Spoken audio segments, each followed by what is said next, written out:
Hello, enthusiastic speakers of English. This is the Enthu English Podcast, and I'm your host, Klaudia. I'm absolutely thrilled to have you here with me today. My goal? You know this, to help you master English with genuine confidence, vibrant authenticity, and last but not least, unstoppable enthusiasm. Let's kickstart with our topic today. I'm pretty excited about this one. It's one of those topics that we can never discuss fully in one go. I just couldn't overlook the fact that it's vitally important to realize how the language we speak influences how others perceive us. I've been thinking about it, and there are several things today that I would like to share with you. I'm itching to do it, so I'd better speed up. There are certain aspects that are worth knowing or simply remembering when it comes to assertive communication. That's our topic today, assertive communication, be it in business or daily interactions. There are many opportunities throughout our lives when we would like to be, we would like to be assertive. I don't think what I'm going to say next will blow your mind, but I believe it can be refreshing to hear what we have known for a long time, to hear it clearly, maybe even articulated by someone else, because knowing doesn't necessarily mean we apply this knowledge and we remember that we know what we know. So what I want to say is you can choose to be assertive in any social situation. Ta-da! It's all up to you. It's all up to me, right? Yes, apart from knowing that we can, it would be helpful to have some tools at hand, language tools, more specifically, to be relaxed in the knowledge that we're not helpless, that we're no babes in the woods, that we can grab onto them and use them immediately. All right, listen on to learn more. I'm going to elaborate more about the topic of assertive communication.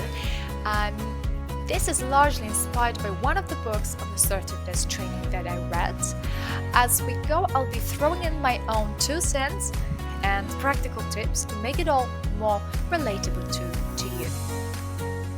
So now, without keeping you any longer, I'm about to treat you to a wholesome plate of knowledge bites. Our focus today, how to sound assertive. None of us were born assertive. Let's get real. None of us. I can almost hear you thinking, well, duh. But hold up. It's not as obvious as it sounds. Yeah. Becoming assertive takes practice. Practice and even more practice. Since day one, we've been learning to toggle between 2 modes, passive and aggressive. Yes, and there is the third option, assertive. Yeah, exactly. But here's the big part. You have the power to flip that switch to assertive. Yeah, you've heard that before, right? You have the power to flip that switch to assertive as long as you have the tools, you have the confidence. It's a conscious choice that you mold into a second nature. But how do I do this? What's the language that I can use to sound assertive? And we're going to get to this part. And there's another thing that it's good to remember, that we are unique individuals, so our journeys toward assertiveness won't be the same. At this point, I'm going to use this opportunity to invite you to consider 2 scenarios and imagine how you would respond, how you would react to these instances. If you prefer jot your answers down, it might help you in the second part of this exercise. So situation number 1. Your boss asks you to do something that you would prefer not to do. Let's say, give a talk to international guests on behalf of the whole team. And you don't want to do this. You'd rather not. You don't feel it's your cup of tea. Situation 2. After medical checkup, so you're visiting your doctor. After medical checkup, your doctor doesn't explain, not at all, right? Doesn't explain at all what might be wrong with you, but instead starts writing a prescription. How would you rate yourself? How? On a scale of 1 to 10. In the case of situation 1 and in the case of situation 2. Hold that thought and then take it up a notch. So take one step further. Craft, design, create 2 more assertive responses for each situation. How do you do it? What's different? The words you use, the structure, the grammar. What makes them sound bolder, braver, more direct, more confident? The kind of responses that tell the other person that you know what you're up to, you know what you're doing, you know yourself and your needs. And I'd suggest that you speak those revamped sentences out loud. Why not? Again, let yourself hear that. Pay attention to your voice, the rhythm, the flow, the intonation, and take a look in the mirror. What about your body language? How is your body language playing out? Alright guys, you're listening to the Enthu English Podcast. I'm Klaudia. I can feel your energy right through the screen. Thanks for being here.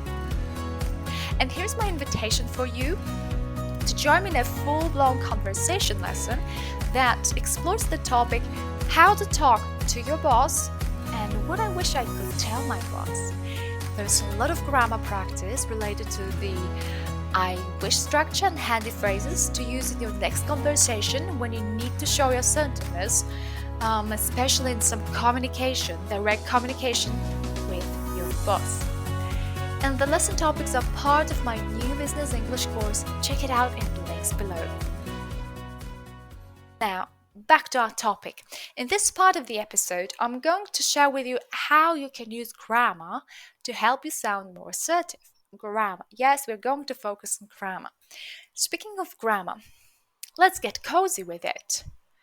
Yeah, it can make you cringe, probably. I can imagine you moving away from the screen at the sound of this word. Assertive communication and grammar, they're like best friends forever. Trust me. I get it. Not everyone's a grammar nerd. Not everyone, yeah? But guess what? Grammar's not out to get us. It's our communication partner. Yes, it's our ally. It is there to help you express what you mean deep inside, to express your feelings. Yeah, your need for assertiveness as well. I've always been fascinated by how grammar steps up, takes action on our behalf to make our point as well. So we collaborate. And here's how you can use it to your advantage. I'm going to discuss 3 different grammatical structures just for the sake of giving you examples that grammar really does do the job for you, yeah, in terms of communicating assertiveness. So number 1, polite imperatives. So here, imperatives are all about giving directions, instructions. So if you want to do it politely, use please. Just like in this example, send the report over by tomorrow, please. Or put please at the very beginning of the sentence. Please send the report over by tomorrow. So in this way, you communicate a direct instruction while keeping the politeness intact and affected. The second grammatical structure is all about saying no to tag questions. What are tag questions? If you make or transform the affirmative sentence where you put a full stop at the end, and you transform it into the question. So where you put a question mark at the end. Right, yeah. So, right, just like in this example, is a tag question. I shouldn't have used that, by the way. So the recommendation is for you to ditch those tag questions if you want to sound assertive. In that way, you will exude assertiveness. So instead of saying, this is due Friday, right? It's better to say, this is due Friday. That's it. Nothing more is needed. The third grammar point is related to the active voice. Yeah, focus on who's doing the action. That's the assertive. That will add the assertive touch to your communication or to your message. Instead of using, of course, the passive voice. Let us practice the third grammar point especially. I'm going to provide you with a context. So during a meeting, the team is discussing the launch of a new product. And there's Alex. Alex has a message to communicate. He uses option A, which is less assertive because of the passive voice. And he says, the decision has been made to launch the product by the end of the month, if that's okay with everyone. How does it sound to you? Take a moment, pause this episode, and think about how it sounds to your ears, how assertive it sounds to your ears. Option B, here Alex decides to sound more assertive, relying on the active voice, and he says, we have decided to launch the product by the end of the month. It's a strategic move to capture the market. And now compare these two against each other. The decision has been made versus we have decided. If that's okay with everyone, it's a strategic move. And you know what? That's just a teaser. I've got a full ebook bursting with assertive English goodness, English goodies. You'll get some useful phrases to swap for the not so assertive ones. It's a game changer. I believe it's powerfully inspiring and inspiring to try to go out in the world and try these phrases to communicate more assertively.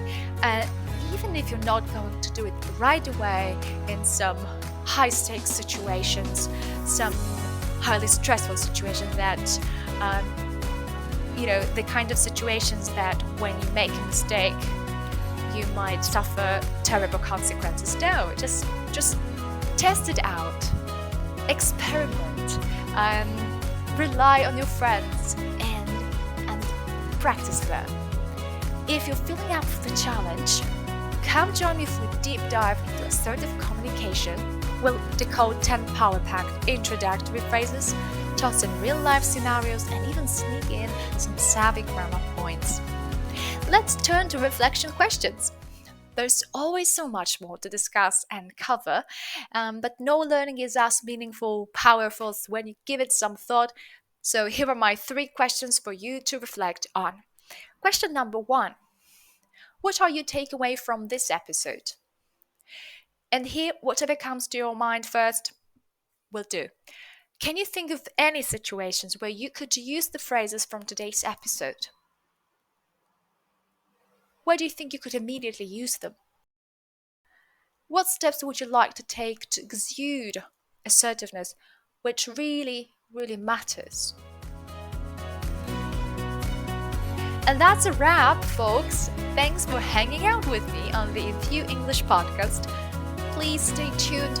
Next time, we're taking a playful path to fluency, inspired by the little language gurus we call kids. Yes, indeed.